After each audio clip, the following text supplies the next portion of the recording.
നമസ്കാരം.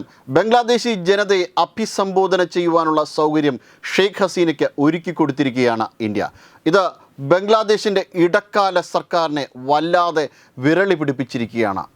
ജനാധിപത്യപരമായി തെരഞ്ഞെടുപ്പുകളെ സമീപിക്കേണ്ട ഒരു സാഹചര്യത്തിൽ ബംഗ്ലാദേശിൽ നടക്കുന്നത് ഒരു ഏകാധിപത്യ ശൈലിയാണെന്നും ഇപ്പോഴത്തെ ഇടക്കാല സർക്കാർ ജനാധിപത്യ വിരുദ്ധമായിട്ട് വർഗീയ ഭീകരവാദ സമീപനങ്ങളിലൂടെയാണ് രാജ്യത്തെ ഭരിക്കുന്നതെന്നും ഷെയ്ഖ് ഹസീന പറഞ്ഞു.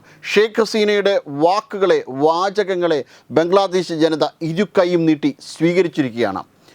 വലിയ പ്രതിഷേധമാണ് ഇപ്പോൾ ബംഗ്ലാദേശിൽ ഇന്ത്യക്കെതിരെ മുഴങ്ങിക്കേൾക്കുന്നത് എങ്കിലും ഇപ്പോൾ ആ പ്രതിഷേധം നടത്തുന്നവരിൽ ഭൂരിഭാഗവും യഥാർത്ഥത്തിൽ പാകിസ്ഥാൻ സ്പോൺസർ ചെയ്യുന്ന അവിടുത്തെ ഭീകരവാദികളാണ്. അതായത് ബംഗ്ലാദേശിനെ ഇപ്പോൾ ഭരിക്കുന്നതിൽ 40% പേരും റസാക്കർമാരാണ്. അവിടെ പ്രക്ഷോഭം നടത്തുന്നവരിൽ ഏറിയ പങ്കും പാകിസ്ഥാൻ്റെ പഴയ അനുഭാവികളാണ്. എന്നാൽ അവിടുത്തെ സാധാരണ ജനത ഇപ്പോൾ ഷെയ്ഖ് ഹസീനയ്ക്ക് ഒപ്പമാണ്.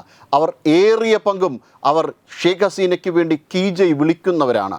എന്നാൽ അവർ നിശബ്ദമായി ഇപ്പോൾ ബംഗ്ലാദേശിൽ ഇരിക്കുകയാണ്. എന്നാൽ അവർ താമസിയാതെ തന്നെ പുറത്തേക്ക് ഇറങ്ങും.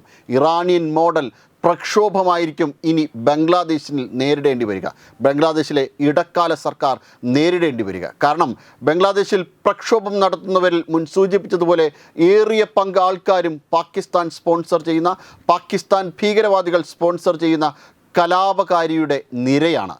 സാധാരണ ജനത, ജനാധിപത്യത്തിൽ വിശ്വസിക്കുന്ന ജനത ഇപ്പോഴും ഷെയ്ഖ് ഹസീനയ്ക്കും അവിടുത്തെ അവാമി ലീഗിനും ഒപ്പമാണ്. സമാധാനപ്രിയരായ അവരെ പ്രക്ഷോഭ നിരയിലേക്ക് ഇറക്കുക എന്നത് തന്നെയാണ് ഇന്ത്യ ലക്ഷ്യം വയ്ക്കുന്നത്. ബംഗ്ലാദേശിൽ ഷെയ്ഖ് ഹസീനയുടെ ഈ നിർദ്ദേശങ്ങൾക്ക് ശേഷം ബംഗ്ലാദേശിൽ കാര്യമായ രീതിയിൽ വലിയ ചലനങ്ങൾ ഇപ്പോൾ ഉണ്ടായി തുടങ്ങിയിരിക്കുന്നു എന്നാണ് അറിയാൻ കഴിയുന്നത്.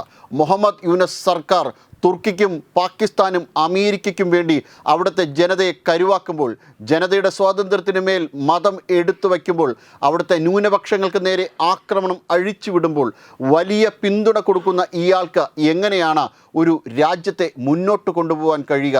അതിൽ തീർത്തും അസ്വസ്ഥരാണ് അവിടുത്തെ സാധാരണ ജനത. മതഭീകരവാദികളെ ഇളക്കി വിട്ടുകൊണ്ട് ഇന്ത്യക്കെതിരെ പ്രക്ഷോഭം നടത്തുവാനും ബംഗ്ലാദേശിനെ ഭീകരകേന്ദ്രം ആക്കുവാനുമുള്ള തത്രപ്പാടിൽ ജനതയുടെ സുഖവും സന്തോഷവും മറന്നു പോവുകയാണ് ബംഗ്ലാദേശ് സർക്കാർ. അവിടുത്തെ ഹിന്ദു ജനത, അവിടുത്തെ ക്രിസ്ത്യൻ ജനത ആക്രമണത്തിലൂടെ അവരെ അടിച്ചമർത്തുവാൻ വേണ്ടിയിട്ട്, ഹിന്ദു ക്രിസ്ത്യൻ ജനതയെ അടിച്ചമർത്തുവാൻ വേണ്ടിയിട്ട് സർക്കാർ നീക്കം നടത്തിയിട്ട് കുറേ കാലമായി. താമസിയാതെ ഇത് അവിടുത്തെ സാധാരണ ജനത ചോദ്യം ചെയ്യുക തന്നെ ചെയ്യും. ഇറാനിൽ ഇപ്പോൾ ഉണ്ടായ ഒരു പ്രക്ഷോഭം പോലെ, മതത്തിനെതിരായി ഉണ്ടായ പ്രക്ഷോഭം പോലെ ബംഗ്ലാദേശിൽ തീർച്ചയായിട്ടും ഒരു സാംസ്കാരിക വിപ്ലവം നടക്കുക തന്നെ ചെയ്യും. സംസ്കാരത്തിലേക്ക് ബംഗ്ലാദേശികൾ മടങ്ങിപ്പോകും എന്ന ഉറപ്പാണ്.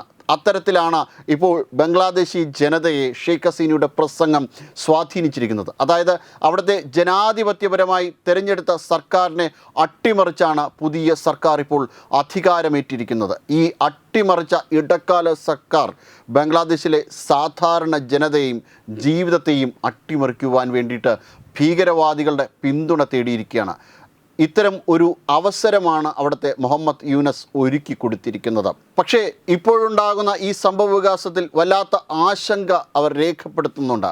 ഇന്ത്യ അവർ ശിക്ഷിച്ച ഒരു ജനപ്രതിനിധിയെ, അവർ ശിക്ഷിച്ച ഒരു ലീഡറിനെ, ഒരു നേതാവിനെ ഇന്ത്യ പാർപ്പിക്കുകയും ബംഗ്ലാദേശിലെ ഇടക്കാല സർക്കാർ ഇന്ത്യ അവാമി ലീഗിൻ്റെ നേതാവായ ഷെയ്ഖ് ഹസീനയെ പിന്തുണയ്ക്കുന്നതിന് കടുത്ത അമർഷമാണ് രേഖപ്പെടുത്തിയിരിക്കുന്നത്.